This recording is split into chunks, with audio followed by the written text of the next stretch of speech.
Welcome to the Plant-Centered and Thriving podcast. I'm your host, Ashley Kitchens. Hi, Plant-Centered listeners. My name is Ashley, and I am so excited that you're here today because today we are busting some plant-based stereotypes. In Atlantic City, beginning of October 7th through the 9th, so not too long ago, this is 2022, the world's largest team of vegan strength athletes competed at the 2022 Mr. America competition. And if you're familiar with that competition and you watch them on stories, it was a blast. And so I invited Korin Sutton to come in. He was one of the coaches to come in and talk about the competition and also bust some myths when it comes to protein. So we spent a fair amount of the latter part of the interview talking about protein intake and kind of like what he does to make sure he's getting everything he needs as a bodybuilder. And then we also review the Mr. America competition. We talk about his journey and what changed, especially from a strength perspective, as he transitioned from eating the standard American diet to a plant-based diet. And that was about 10 years ago. Korin is a vegan bodybuilder, and he is incredibly glad to compete and stand for animal rights. He eats a plant-based diet, and he talks about how he is in the best shape of his life, and it doesn't involve killing any animals. He's also a ISSA certified sports nutritionist and fitness trainer, Mad Dogg athletics certified spin instructor, and he has a degree in exercise science. Before he was in the health and fitness field, he was in the military for 8 years, and he does give us a little info about this. 4 years active United States Marine Corps, and then 4 years in the United States Navy Reserves. He's been vegan for over a decade, and he loves every moment of it. Oh, this conversation was a blast. Korin is just full of so much enthusiasm for his sport, for veganism.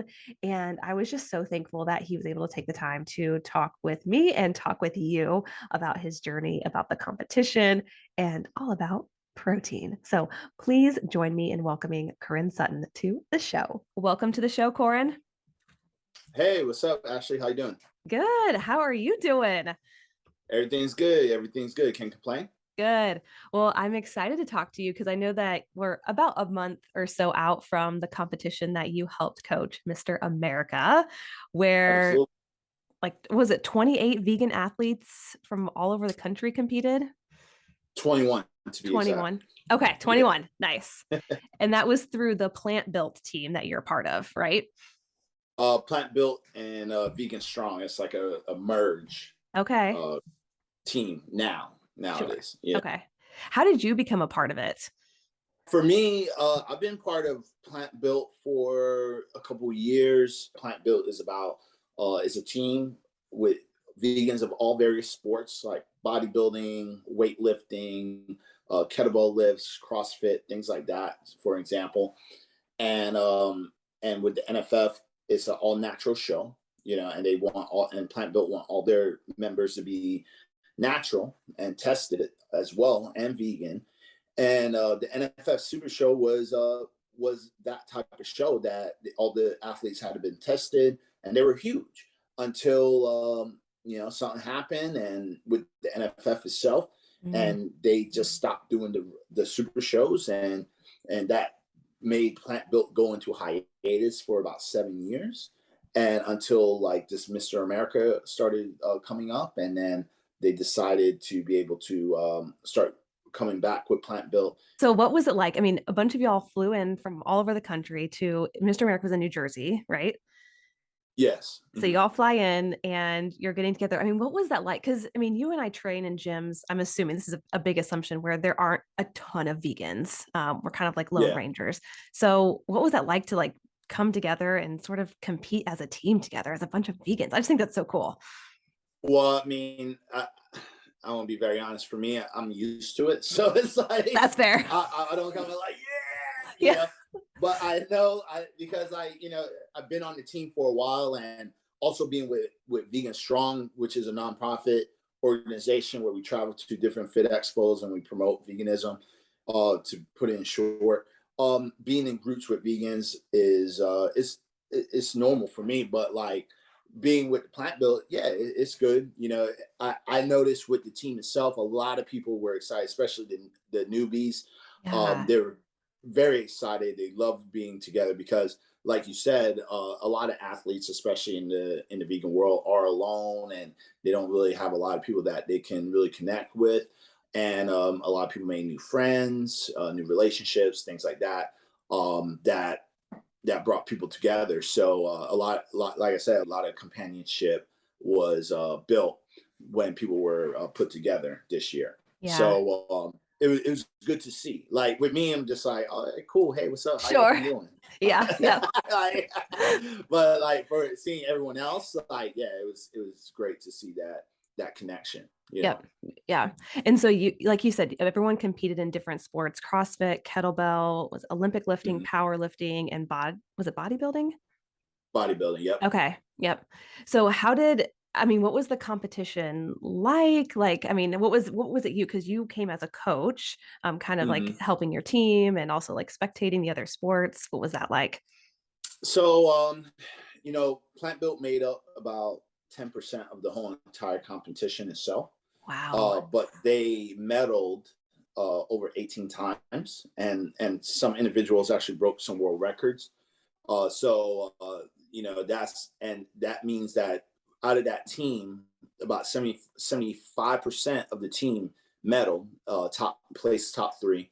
So they definitely made a presence Yeah. with that type of numbers, yeah, and ratios that I just said. So for a team that only made 10% of the competition, they majority won the show, Yeah. which isn't, to be honest, from my position, I wasn't surprised just Yep. because we kind of outperform everybody before in the past. So, it's good to see that we keep doing that, Oh, So, heck yes. so it was like, it was great to see that, like no one lost their edge and, we just keep doing that and making that statement. You know what I mean? It wasn't like, oh, those are the vegans. We know that they're not going to do well or they're the weaker ones. Like, it wasn't anything like that. Well, no, like, I mean, the thing is like when you come in as a team, you already make a statement because a lot of people go into these competition individual. So, especially like the sport of bodybuilding and stuff like that, it's more individual sport. Same thing with CrossFit. There's you might see more teams there, but not as big like plant built. Like you're getting people from all around the country, while majority of these people are coming around with like people that maybe a team that they built within their city or state or just in their local gym. You're having people coming from all around the country. So obviously coming up like that, your team is going to be a lot bigger, and especially when it comes to various sports, because you don't see that happening as well. Like we're coming in as a team to dominate different sporting events versus what most people would do is come in as a team to dominate one particular sport. Mm. So we do make a significant presence when we go to these competitions. And what was that like having that significant presence of like walking in as a group? I mean, I was watching y'all on stories on Instagram and everything, and y'all have, Mm-hmm. vegan shirts on. It's very clear who you are, what you're all about, which I Oh think yeah. is amazing. But did you get funny looks or questions, or what was the reaction maybe from other people there? Well, I mean, I work the booth mostly, so I can talk from a booth perspective, Okay. right? So being from the booth, yeah, people will come up to the booth and be like, yeah, we were seeing like these athletes wearing these shirts. So it makes people more interested because they want to know. It's almost like a gang. You see a gang, they're like, who's these people, right? Like people are coming up to the booth because they see like the big logo saying like plant built, vegan strong all over the place, all over their shirts, all over their equipment bags, their fleece, whatever they were wearing, is posted everywhere. So coming from that perspective, people are just interested. They're interested of what's plant built is about, what's vegan strong is about. Is it possible for these athletes to be able to get protein and be at this high performance? Even though they see them performing, they want to know, they want to learn more about the secrets. Like, what are they eating? How are they able to do these things? Well, it was neat too because y'all seemed incredibly approachable and everyone's like smiling and laughing. So it's not like you looked like this Absolutely. mean, stern group. I mean, y'all just were so engaging with everybody as you could see Hmm. on social media. So I thought that was really cool. Well, I definitely want to transition over to your individual story because I know that people listening are definitely curious just to hear how and why you went vegan. So could you kind of just take us back to, I know it was probably over a decade ago now, of how that transition went for you? Yeah, so I've been vegan for over like 10 years. And for me, pretty much happened when I was in the military. I was in the Navy Reserves at the time. And then I was also going to school. And Gary Iraqi came into my classroom. He's like a vegan activist. If you never heard about this guy, just go on YouTube, type in Gary Iraqi. You don't even have to be right when it comes Nope. to spelling, or you could just type in the best vegan speech ever. And I highly recommend, if you're vegan, not vegan, watch it. It's a really good speech. But he did that particular speech live in my classroom. And once I watched it, that really opened up my mind to move more towards a plant-based diet. So I pretty much transitioned from animal-based diet to pescatarian. Did that for like a couple months, and then after that, transitioned more into a plant-based, 100% plant-based diet. So that was pretty much it for me. But what the thing that made me change my decision and my mindset was because, like, I feel some of the things that really hit me was because I've been through war, because I was also in the United States Marine Corps, and I did 8 years in total in the military, and I deployed to Operation Iraqi Freedom 3 and 4. So for me, I've seen the worst what people could do to each other. So seeing violence coming from an animal point of view wasn't really that much different from what I saw, in war, and how people Yeah. treat each other, especially when it comes to innocent beings. People, every innocent being, not just an animal, any type of form of life, it wants to live. You know, and for me, I just saw the same reactions that people suffer from war, very equivalent to animals that just wants to live and have a happy life. Yeah, and when Gary actually showed me that, and he went deep, like he goes very deep, he goes very aggressive and hard in his speech. But and some people won't agree to some of the things he say, because he will bring up slavery, he will bring up like Jewish Holocaust. So when he, from his perspective and from everything he said, I took a chance, and I was like, well, let me try it out. I didn't even have all the options that it is that's here now versus back then. Like back then, you had to be whole foods plant based. Like that was Yeah. it. The only processed thing back then was tofurkey. Like that's the only thing I could Yeah. remember. Hmm. And I didn't buy that because that shit was like $8, man. For Yeah. like a little box of deli meats. And I was like, I'm not making a sandwich that costs $8, man. Mm-mm. That's ridiculous. So it was like, so by default, I had to eat a whole foods plant based diet. Versus now, you have ice cream, you have like, all this like vegan junk food that's out there, and people still say it's hard, and they contemplate of what's healthy and what's not. I'm like, I came from a place where, you either had tofu, seitan. I mean, I didn't even know seitan was. Yeah, So it was, no. for me, it was only tofu, the little tofurkey, and freaking and just rice, beans, vegetables, and just whole foods. So I had to learn it the tough way, the hard way. Yeah. And how was that? I mean, you're sitting in this classroom, you're hearing Gary's talk, and it Hmm. sounds like, I mean, you were fairly open-minded because for you to start making those changes, I mean, you had to have been listening and actually absorbing what it was he was saying and not just like Oh shutting yeah. down, like I'm sure maybe a lot of other people were doing. Um, Oh yeah. People walked out of the classroom. oh, You know. really? Yeah. Yeah. Yeah. Yeah. So what was that? I mean, after you left the classroom, so you kind of just gradually started making changes. You went pescatarian and then from there just kind of went full on plant-based. Let me try out, like, cutting out all land animals, and some of it was a little bit because with the speech, he hit some marine animals, but he didn't hit it too hard. Sure. Yep. So like, so I guess that was like a little part of me, like, well, look, I'll just use the seafood as like just in case. But just being pescatarian, and 80% of my diet was whole food plant based, I saw significant changes just from that. Yeah. And then once I saw the changes, like I was losing body fat, I was getting ripped, my energy, everything was, my skin was clearing out. Like a lot, I saw a lot of positive change. I was like, you know, man, like I'm almost there. And even throughout that transition, I wasn't eating like it wasn't like my fish intake increased. It was just like I was doing a lot of whole food plant based, but from time to time I'll add some fish in there, you know. But when I saw the changes, I was like, man, I can only imagine if I just completely cut out the fish. And the reason I don't have no, like, you know, most people have like a vegan birthday and stuff. I don't have no vegan birthday because I wasn't counting. I wasn't sitting there like, you know, so I just kind of like estimate it, you know. Mhm. But for me, I was just trying to get to this goal because the whole goal at the end of the day was to be 100% plant based. So when I saw like everything was going well, I just eventually cut out the fish.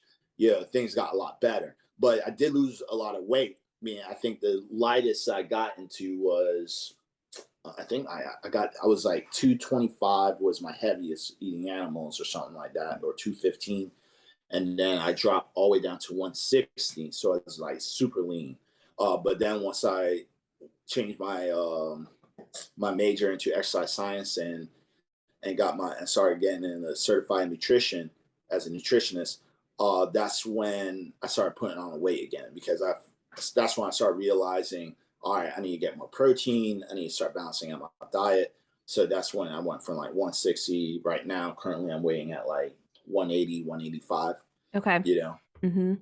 So I mean, you jumped into it without even really being like, okay, calculating and making sure, am I getting all my protein? I mean, you just kind of went for it and then you learned as you went, it sounds yeah, like. I learned it. I learned it after. But see, the thing I tell people is that the reason I got so ripped and lean is because I was always active. So Yep. it's like, you know, it didn't matter about the protein and stuff like that. I always trained extremely hard. I did a lot of cardio. So I was already active and physically in shape. And I only improved, my performance only improved because of the food that I was eating. And remember at that time, there was no processed food. So Yep.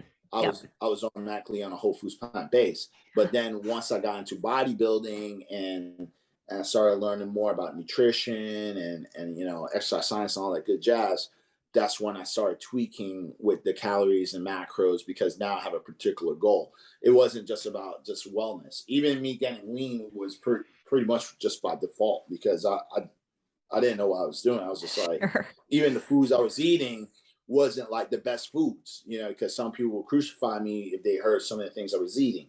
I was I was in college. I was eating vegetables from a can, beans from a can, you know, stuff like that. You know, a lot of stuff from a can. Let's just say that, Yeah. and I was still able to get in shape. You Mhm. know, and I tell people this in my videos all the time. I'm like, you know, there's a lot of purists who'd be like, no, you have to get organic. And I'm like, look, man, like you only do that shit if you got the money, you Mhm. know, like go conventional if you don't, you know, Yeah. like, you know, I mean, when it came to seasonings and a whole bunch of stuff, I should eat a lot of things conventional. Is you're comparing like Oreos and GMO meat versus a string beans in a can. Like, come on, man, get the hell out of here. It's Yeah. not going to kill you. But I would say, like, but the goal is to get to that organic and stuff like that. And that's what I did. Like, you know, all through college, I had to do what I had to do. But my health was better. My body was showing it, you know. And then once I started working and started making more money, I started taking that money and started investing it into myself, into the foods Mm. I was buying. So I was like, all right, I upgraded from canned beans to frozen. Yeah. Hey, that's a step, It right? is. You know? It sure is. Yeah. And then after that, it was like from frozen to like organic frozen and fresh. I was like, all right, I'm now getting all my vegetables and my fruits organic. Some of it is frozen, some of it is fresh. Now I could do this. And this is what some people don't fail to realize. They think it's like when you jump into this vegan stuff, it's all or nothing. Yeah, Yep. it's a very black and white mentality. Like it's either I go all the way 100% organic, super purist, you know, or nothing at all. And I just eat meat and continue doing what I'm doing. But it's like, no, you have to transition slowly. Like Yeah. it takes Yep. time. And this Absolutely. is part of a lifestyle change. Lifestyle change takes time. Yeah. So just to be real, like that's how I did it, Yeah. Yeah. I mean, you were doing what you could, what you had access to, what you had availability to get when you were in college. I think that's such a great Hmm. reminder, especially for you listening, especially as you're transitioning. It does not have to be all or nothing. It doesn't have to be 100% organic or, GMO free, all that stuff. You really just, as the space allows, or as your money allows, as your income allows, like Korin is Yeah, saying, put that investment back into yourself, but it doesn't have to be right off the bat. You don't have to do that. yeah, yeah. Yep, You know, 100%. Okay, so you were like training and lifting at the time.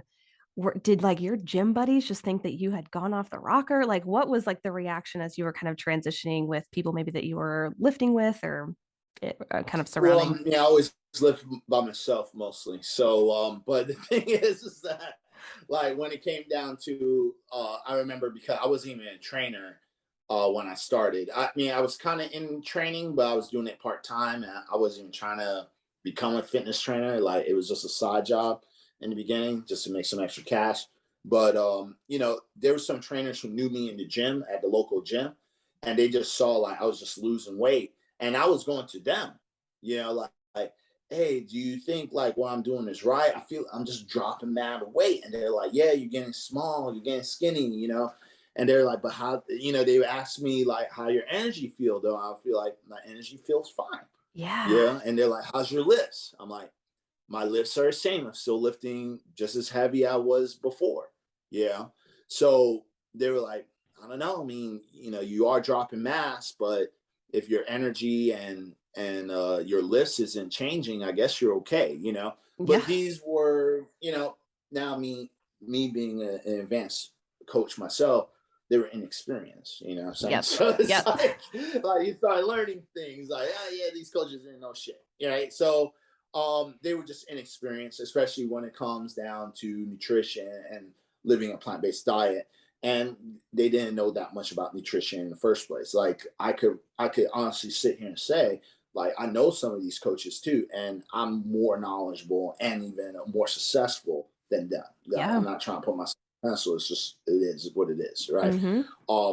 But that's just facts. And you start learning more about the fitness industry. Like some people only limit themselves to the knowledge of what they want to consume themselves. You Yeah. know, Oof. so for someone like myself, even we're consistently reading books from doctors and trying to educate ourselves with the latest studies. And this isn't really normal in the Mm-mm. fitness industry. Some Yeah. people stop once they get their certification, they stop and that's it. And they just continue to teach people what they know from there without the continuing education on themselves. And that's why in the fitness industry, even this, even for yourself, and you're a dietitian, we have CEUs. You have Mm-hmm. to continually educate yourself. But the only reason they have this in place is because they know there's a lack of people who wants to learn themselves. And see, I don't need a CU to tell me that I need to continue to educate myself. Because for me, I love learning about nutrition and fitness. Yep. You know, but that's why the schools put this in place because they know people are lazy. Yep. Yeah. Oh, absolutely. Yeah. And if you aren't following Korin yet on Instagram, we'll include his link in the show notes and everything, but definitely do that because he's always pumping out information related to plant-based eating and lifting and all that kind of stuff. So it's constant information, which I think is great. I mean, you can tell when people are wanting to evolve, wanting to learn. You can tell that, I mean, it separates you even from other people who just, do the bare minimum or do what they have to do to Mm-hmm. keep their credentials. So, yeah. Absolutely. Okay. So you were just at Mr. America about a month ago, and I'm Mm-hmm. sure people asked about the protein. I'm curious what your response is because you are a jacked guy and you're always, on social media. I'm sure people ask you a lot, well, Korin, where do you get your protein? What's kind of like your go-to response to that question? Tofu and seitan mostly. I tell people like when it comes down to like living a whole foods plant-based diet, I tell them that your main source would be like tofu and seitan. I'm not a big fan of tempeh. I'll throw it in there though, and then I tell them then you can get protein from other foods like rice, beans, vegetables, your nuts and seeds, your fruits, stuff like that. So it's a combination of everything. But I was like, I always default it down to the tofu and seitan. I'm like, that's my primary sources. when it comes down to it. So Yep. simple, very short, very simple.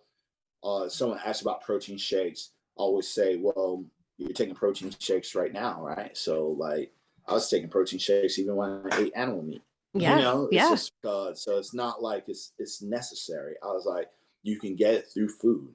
So, but it's just how people think, because they forget that sometimes. Like they think that you have to take protein shakes if you go vegan, but it's like, nah, it's like, and the ones that usually ask this questions, they're already taking away protein shake anyway. So it's like, Mm-hmm. and so that's why I will always say, I was like, you take protein shakes right now, right? So why do you think you would have to take protein shakes when you go vegan? Oh, because of the lack of the protein. Be like, nah, it's the same. Yeah. I'm like, tell them like, and then for someone who's new, I would tell them like, anything you can think of that's animal based, there's more than likely a vegan version of it. So you Mm-hmm. can get the protein the same way. Yeah. So it's really simple. And they were like, yeah. I'm like, yeah. And they're like, but I never see it. And I'm like, because you never look for it. That's what it is. Yep. It's just like if you're looking for something, you'll find it, because too many things right now that's out Yep. there. Yep. So I was like, and they're like, where does it say it? I'm like, in the aisle where it says plant based, bro. You just Yeah. have to look. Yep. I was like, it says it. I was like, it's usually in the produce aisle or the frozen, and sometimes they mix it up with the animal based products, but you have to be willing to look for it. Yep. So if you're willing to look for it, you'll find it. Yeah. Yeah. Like you said, if you're not looking for it, or if you don't know what you don't know, you're not going to find it. Mm-hmm. Yeah, absolutely. Okay, Korin. So do you worry about your protein intake? No. Mm-mm. Not at all. Well, I track my macros, so I get Yeah. about like 80 to 200 grams of protein each day. So Okay. And yeah, how is that challenging for you? no, no, it's pretty simple. Like I said, most of it's from tofu and seitan, so I get majority of it right there, then and there, and then and I do take like my occasional protein shake. So this is very easy to get. It's not even a problem. Yeah. Yeah. You don't worry about it, but I'm sure other people worry for you about your protein intake. Yeah, yeah. Yeah. So. Well, I won't say they worry. They think I'm on steroids. Yeah. So, but the thing is that I feel like with the fitness industry, people are so insecure with themselves that they have to find something to blame somebody of something that they can't achieve. Mm-hmm. But people don't see, like, the funny thing about Instagram and all the social media crap is that like people only see a fraction of my life, but they're not in the gym with me, pushing the weights and seeing how long I actually train. Yeah. If they really see how long and how hard I push, they'll realize, okay, like this guy really trains hard. Mm-hmm. Yeah. I don't even like showing some of the stuff that I do because I think it might scare some people. I'm Yeah. sure. Yeah. Yeah. Because I'm usually in the gym around 2.5, 3 hours a day. Yeah. But and to regular people, they would take that and equate it to like, oh, so you must train your clients that way. I'm like, no, because Yeah. people think that what I do is what I'm going to teach my clients. I'm like, no, I do it because first of all, I like training. Yeah, it's my stress relief. For me, it's good for stress relief. It's my meditation.